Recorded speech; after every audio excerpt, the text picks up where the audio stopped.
Hello, good morning. It's Ellie with you, BBC Radio Sheffield. Right then, this morning we're talking about something very important to me. It's a condition I have, endometriosis.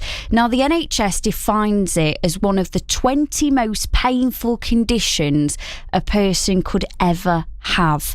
Sheffield Brightside and Hillsborough MP Gill is bringing up a conversation about endo in Parliament today. She's also chair of the all-party parliamentary group on women's health. If you don't know what endometriosis is, it's when lining similar to the lining of the womb grows on other parts of your body. So it could be your ovaries, it could be on the outside of your womb, it could be on your fallopian tubes. It's actually been found on every single organ of the body. I'm talking your bowel all the way up to organs around your chest. We don't know too much about why that happens, but what I know from personal experience is that more awareness needs to be raised. Gill, thank you so much for coming on the show this morning. Can you tell us what's going to be happening this evening?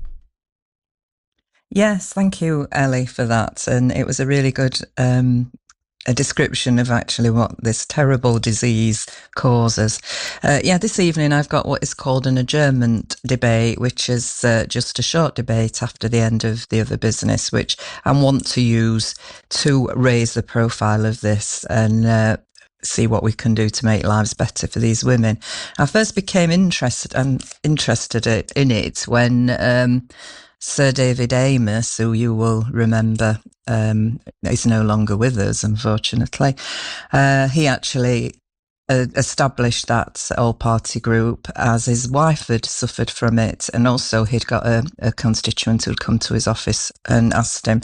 So I've met him, and he asked me, he reeled me into it, I should say. And the stories I've heard from women are absolutely heartbreaking in that, you know, the pain that they have, the amount of years a diagnosis takes has actually, I've been told recently, gone up from 7 years to 9 years. Mm-hmm. The initial approach to GPs is quite often the result of that will be, it's just a period, here, take some paracetamols, or here's something stronger, this sort of thing. And that can be to young teenage women, you know, who've probably turned up at the doctors with the mums, and this carries on, you know, this pattern carries on, and they do the best they can in the workplace, but it is very, very difficult. And to put it into context, many young women have to finish up having a stoma because the disease has got into the bowels. Or quite often I've known women in their 20s who would like to have started a family who had to have an hysterectomy, and that meant that there would be no babies for them, unfortunately. So I think we would say that the Women's Health Committee, we're going to try and really get this on the radar and see if we can ask for more medical research, because not much is known in how to do it, but also raise it in the workplace where, you know, employers could be very helpful if they wanted to.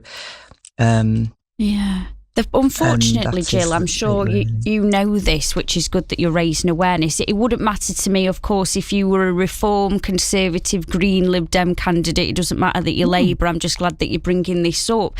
There are so many misconceptions about endometriosis. The first one, I've been diagnosed since I was 23. I'm 26 now, but I've had symptoms since I was 12. The biggest thing, and a thing that I think you should push for, is it's not a period disease. It is a full body disease. One of the symptoms is severe period-like pain on steroids. It's also been likened to contractions. This is what people don't understand. It's a bit of period pain.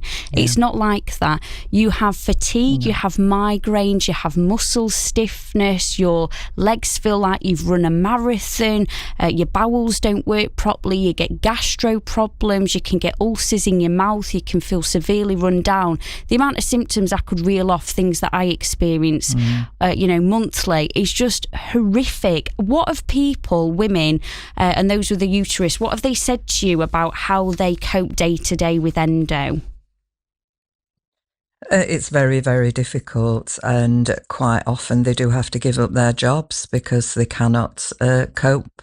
Their employer cannot cope with the amount of time off, and they can't really cope with being in the workplace when they've got a terrible, terrible pain. And I think the stats say that 23% of sufferers do have to take time off, but there are ways that we'd like to encourage good employers to offer things like flexible working, so that people, it is their right to be able to work from home when they are feeling sort of moderately poorly, should I say, really. I mean, I wouldn't expect anyone to work if they really are having a very, very severe attack. But there are things that I think employers can do. It already costs the economy 20 billion a year in lost because women are giving up work, or they're not being able to work as long as they would like to, in terms of, part-time, full-time, etc.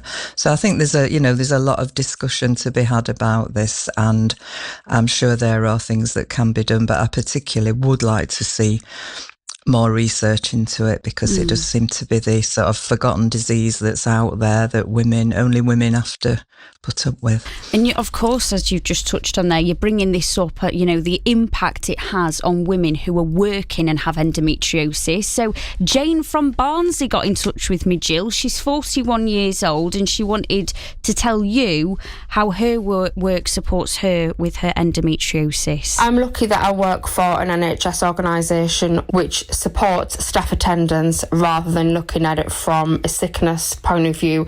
So my organisation introduced wellbeing passports, so that if you have a condition and you need support with that, it's about how can you be supported at work. So if I'm struggling and feel quite hormonal, or have a bit of a low mood, or in quite a lot of pain, I've got the option to work from home.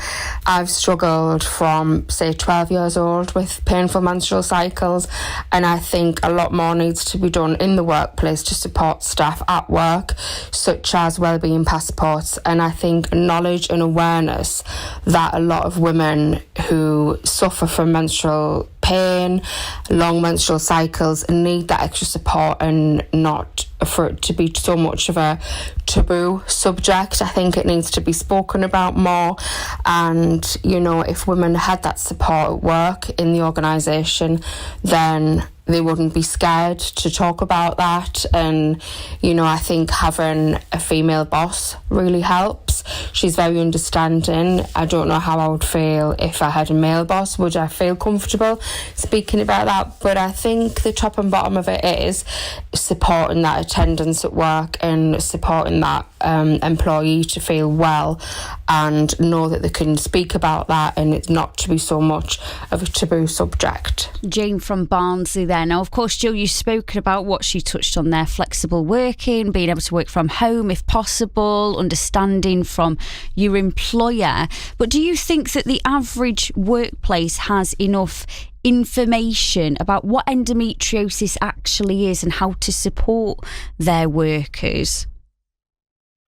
I would think they probably don't have that information, but I know very well from the very many sufferers that I've spoken to, and that have come into Parliament to talk to the APPG, that they would be more than happy to inform their workplace what it is about, if they are in a workplace that they feel they can, that they feel would be understanding and feel would be. And it was interesting that Jane said at the end that she had a really sympathetic female boss, and she didn't really know how she would feel with a male boss, and that is something also that has come out.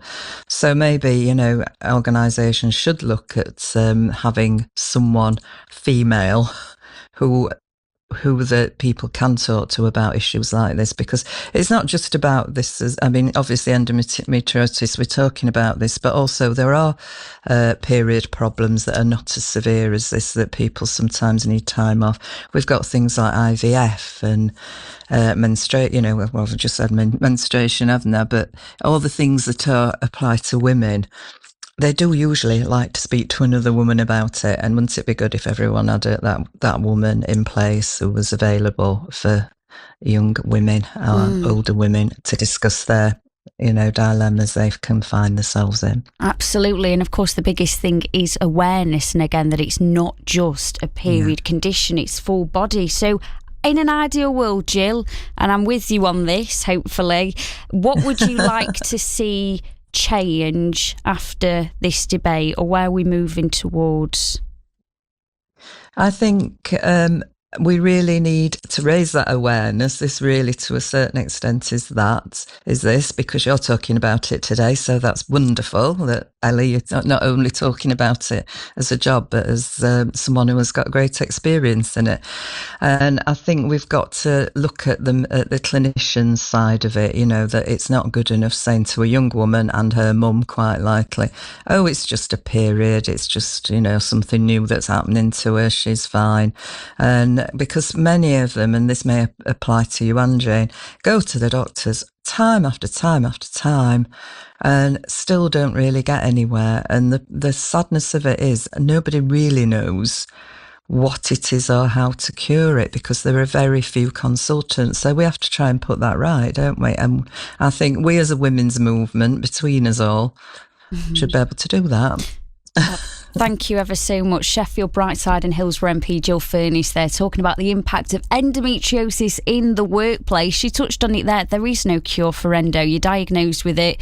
They tell you that's that. You get pain relief and then you're discharged from the Northern General, in my case. And that's it, really. You don't really know what the future holds, if you can have children, how the rest of your future looks. But it's not just me as a 26-year-old that deals with this. It's 1 in 9 women. I'd love to hear from you if you're a fellow endometriosis sufferer like me, especially if it's affecting your work. 0800 111 49 49. Give us a call.